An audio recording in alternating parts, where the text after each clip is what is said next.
America தாக்குதலை நிறுத்தினோன்னு Iran என்ன சொல்லுச்சுன்னா, அவர்கள் மீண்டும் தாக்காத வரை நாங்களும் மீண்டும் தாக்க போறதில்லை. ஹார்முஸ் நீரிணை கடல் பகுதி எங்களுக்கு தான் சொந்தம். அங்கே மீறி வரக்கூடிய கப்பல்களை நாங்கள் அனுமதிக்க மாட்டோம். எங்கள் அனுமதி பெற்று வரணும். அமெரிக்கா என்ன சொல்லுது, ஹோர்முஸ் இப்போ நாங்கள் கண்ட்ரோல் எடுத்துட்டோம், நாங்கள் உங்களுக்கு பாதுகாப்பு கொடுக்குறோம், அப்படி மற்ற கப்பல்கள் போகலாம். ஆரம்பத்தில் இஸ்ரேலும் அமெரிக்காவும் அடித்தாங்க, ஈரான் திருப்பி வளைகுடா நாடுகளை அடிச்சுது. அதன் பிறகு ஒரு போர் நிறுத்தம் விட்டாங்க, திரும்ப அமெரிக்கா தாக்குது, அதே போல் ஈரானும் வளைகுடா நாடுகளை தாக்குது. இந்த போர் என்பது ஈரானை வளைகுடா நாடுகள் முழுக்க தங்களுடைய கண்ட்ரோலில் இருக்கணும். அதில் ஈரான் மட்டும் எதிர்ப்பு தெரிவிக்குது. அதுக்கு பொருளாதார தடை போட்டு பார்த்தாச்சு, அப்பவும் அது அடங்கலை. மீறி அணு ஆராய்ச்சியை மேம்படுத்தி பண்ணுது.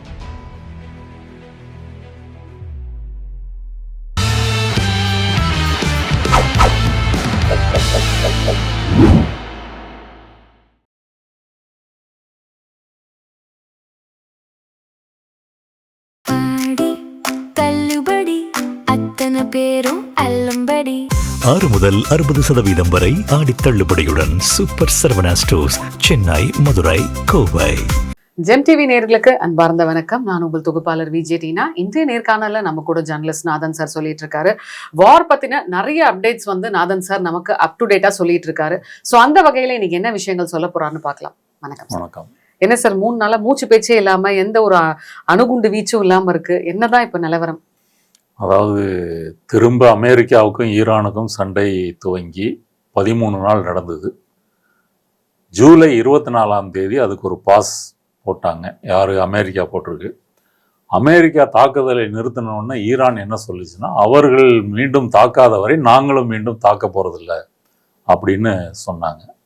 ஆனால் அதற்கு பிறகு நிறைய டெவலப்மெண்ட், நிறைய அப்டேட்ஸ் இருக்குது. என்னன்னு சொன்னால், இன்னைக்கு ஏர்லி மார்னிங் அல்லது நைட்டு ஈரான் திரும்ப ஜோர்டானில் அமெரிக்காவினுடைய மிலிட்ரி பேஸை தாக்கியிருக்குது.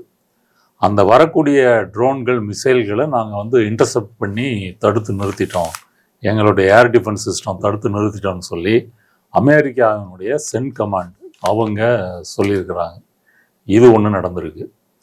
ஈரான் சொல்கிறது என்ன அப்படின்னு சொன்னால், ஹார்முஸ் நீரிணை கடல் பகுதி எங்களுக்கு தான் சொந்தம், அங்கே மீறி வரக்கூடிய கப்பல்களை நாங்கள் அனுமதிக்க மாட்டோம், எங்கள் அனுமதி பெற்று வரணும், எங்களுக்கு டோலும் கட்டணும், இப்படின்றதுல உறுதியாக இருக்கிறாங்க. இதை அமெரிக்கா ஏற்றுக்கொள்ளணும் அப்படின்னு சொல்கிறாங்க. அமெரிக்கா என்ன சொல்லுது, ஹோர்முஸ் இப்போ நாங்கள் கண்ட்ரோல் எடுத்துட்டோம், நாங்கள் உங்களுக்கு பாதுகாப்பு கொடுக்குறோம், அப்படி மற்ற கப்பல்கள் போகலாம். ஒரு கால் ஈரான் அந்த கப்பலை தாக்கியது என்றால் ஈரானுடைய சொத்துக்களை வெளிநாட்டில் அமெரிக்கா முடக்கி வச்சிருக்கு. அந்த சொத்துக்கள்ல இருந்து உங்களுக்கு காம்பன்சேஷன் நாங்கள் கொடுக்குறோம் அப்படின்னு சொல்லி அமெரிக்கா சொல்லியிருக்கு.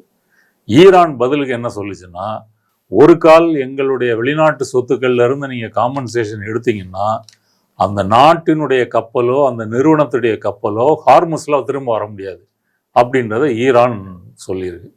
இதற்கு ஒரு வார்னிங் கொடுக்கும் விதமாகத்தான் ஜோர்டானில் ஈரான் தாக்கியிருக்குது.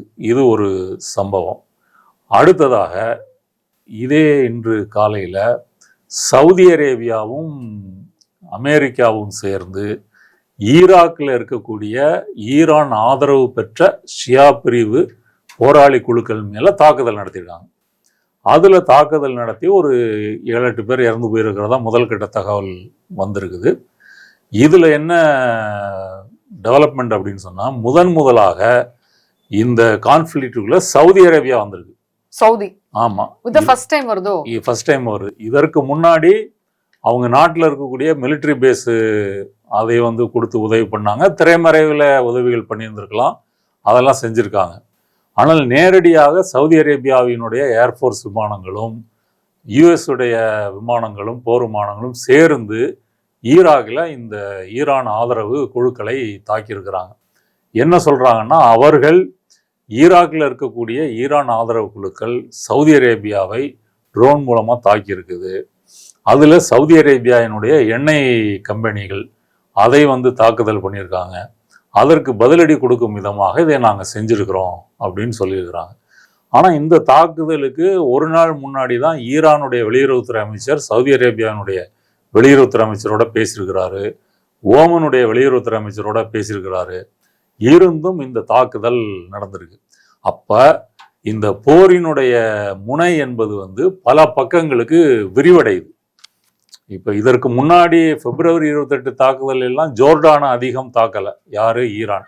இப்போ ஜோர்டானை தொடர்ந்து குறிவைத்து அமெரிக்க துருப்புகள் அங்கே தான் இருக்கிறாங்கன்னு சொல்லி தாக்குதல் நடத்துகிறாங்க. ஏற்கனவே தாக்குதல் நடத்துறது 3 அமெரிக்க வீரர்கள் கொல்லப்பட்டிருக்கிறாங்க. இப்போ அது புது ஒரு ஃப்ரண்ட் ஓப்பன் ஆகிருக்கு. இப்போ சவுதி அரேபியா தாக்குதலில் நுழைஞ்சிருக்கு. இதற்கு அடுத்தபடியாக இன்னொரு டெவலப்மெண்ட் என்ன அப்படின்னு சொன்னால், ரஷ்யாவுக்கு கீழே ஈரானுக்கு மேலே இருக்கக்கூடிய காஸ்பியன் கடல், அந்த கடல் வந்து ஒரு தீவு கடல்.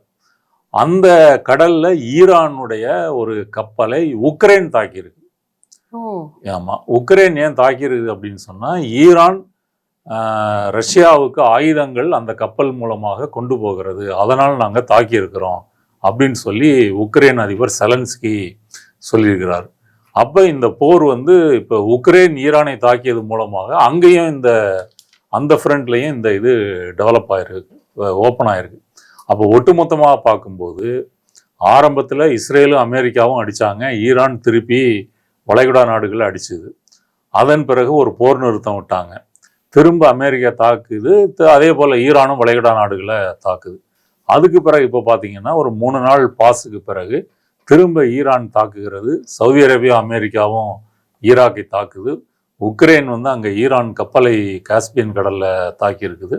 இப்படி போர் வந்து பல முனைகளுக்கு வந்து விரிவடைந்திருக்குது அப்படின்னு சொல்லலாம். ஏன் சார் இப்போ விரிவடைஞ்சிருக்கு அப்படின்னு சொல்றீங்களா? அப்போ இன்னும் சிக்கல்களும் கொஞ்சம் பிரச்சனை அதிகமாக? கண்டிப்பாக சிக்கல் வந்து அதிகமாகும். இந்த சிக்கல்களில் வந்து என்ன பிரச்சனை அப்படின்னு கேட்டிங்கன்னா, அமெரிக்காவை பொறுத்தவரை உலகத்திலேயே வந்து அதிக ஆயில் ரிசர்வ் உற்பத்தி பண்ணுறது வந்து அமெரிக்கா தான் நம்பர் 1. அடுத்த ரிசர்வ் எங்கே அதிகமாக இருக்குன்னா வெனிசுவேலாவை இவங்க கைப்பற்றிட்டாங்க, அந்த அதிபரை நாடு கடத்தி கைப்பற்றிட்டாங்க. இதற்கு அடுத்தபடியாக ரஷ்யா ஈரானில் தான் வந்து ஆயில் அதிகம் இருக்குது. இப்போ அதை வந்து ரஷ்யாவை கண்ட்ரோல் பண்ண முடியாது, ஈரானை ஏதாவது போட்டு கண்ட்ரோல் பண்ணலாம் அப்படின்னு தான் இவங்க ட்ரை பண்ணாங்க. ஆனால் அது தோல்வியில் முடிஞ்சிருச்சு. இப்போ அந்த தோல்வியிலேருந்து எப்படி வெளியே வர்றதுன்னு அமெரிக்காவுக்கு தெரியலை.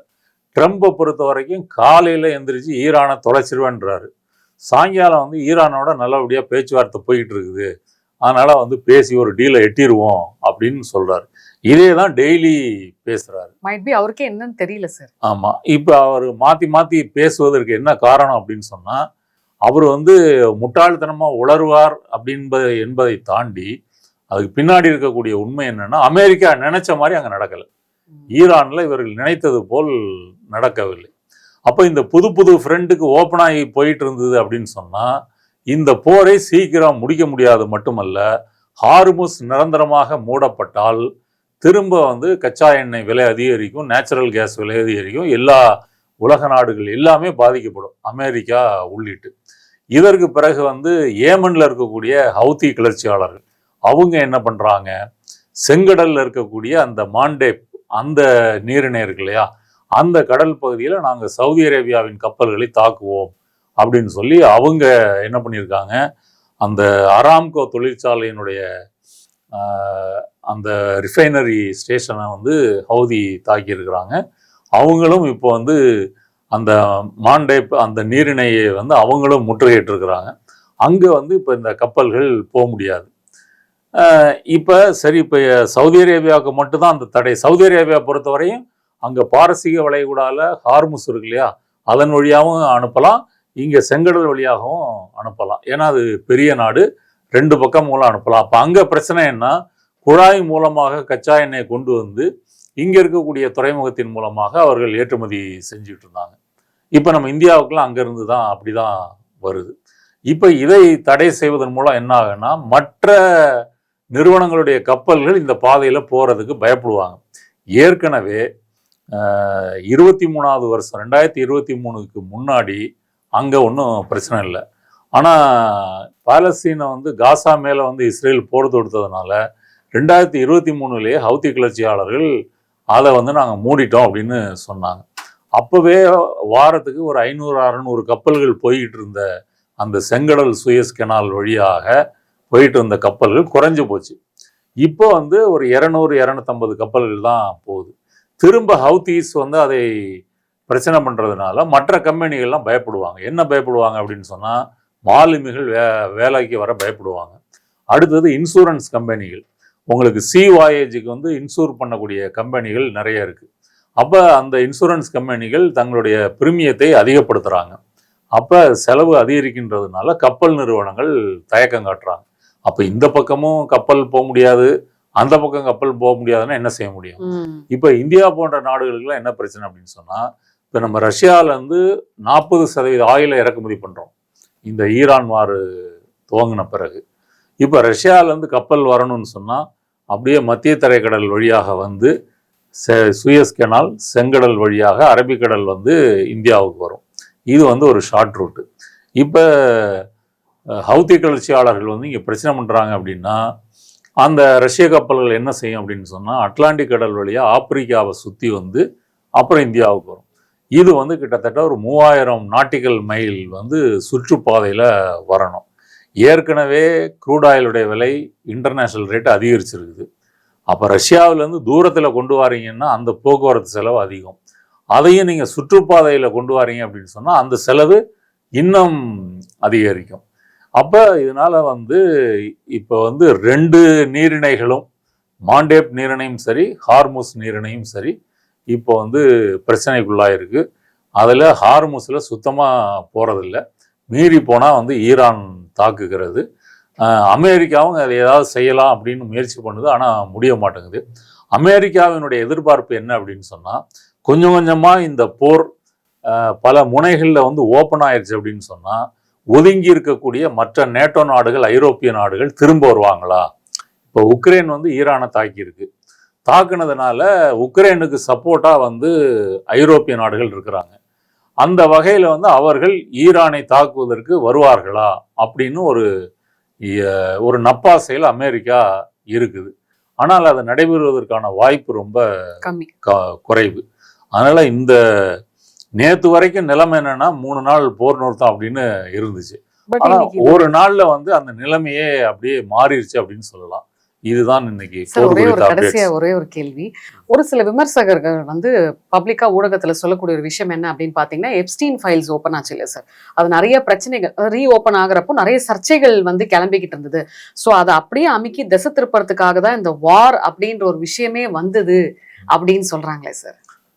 அது வந்து முற்றிலும் அது உண்மை இல்லை. அதை வந்து ட்ரம்ப் பயன்படுத்திக்கிட்டார் அப்படின்னு வேணா சொல்லலாமே தவிர, இந்த போர் என்பது வந்து ஈரானை வந்து வளைகுடா நாடுகள் முழுக்க தங்களுடைய கண்ட்ரோலில் இருக்கணும். அதில் ஈரான் மட்டும் எதிர்ப்பு தெரிவிக்குது. அதுக்கு பொருளாதார தடை போட்டு பார்த்தாச்சு, அப்பவும் அது அடங்கலை. மீறி வந்து அணு ஆராய்ச்சியை வந்து மேம்படுத்தி பண்ணுது. அப்படி பண்ணும்போது செறிவூட்டப்பட்ட யுரேனியத்தின் மூலமாக அவர்கள் அணுகுண்டு தயாரிக்கின்ற அந்த தூரத்தை எட்டி விடுவார்கள் அப்படின்ற ஒரு பயம் வந்து அமெரிக்காவுக்கு இருக்குது. அந்த பயத்தை இஸ்ரேல் கிளறி விடுது.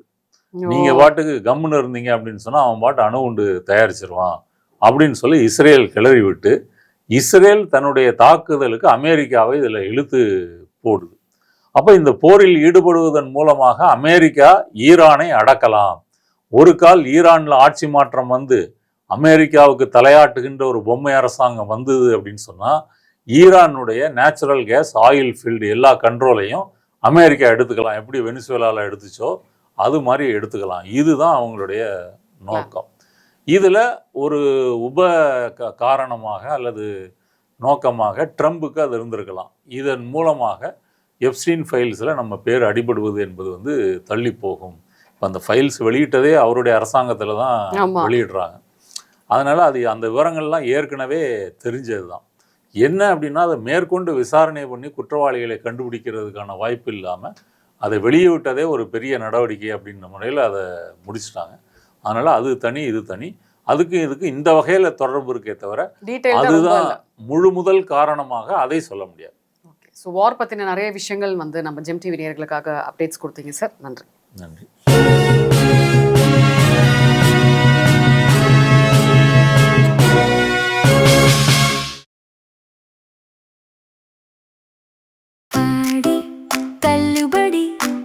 அத்தனை பேரும் அள்ளும்படி 6 முதல் 60% வரை ஆடி தள்ளுபடியுடன் சூப்பர் சரவணா ஸ்டோர்ஸ், சென்னை, மதுரை, கோவை.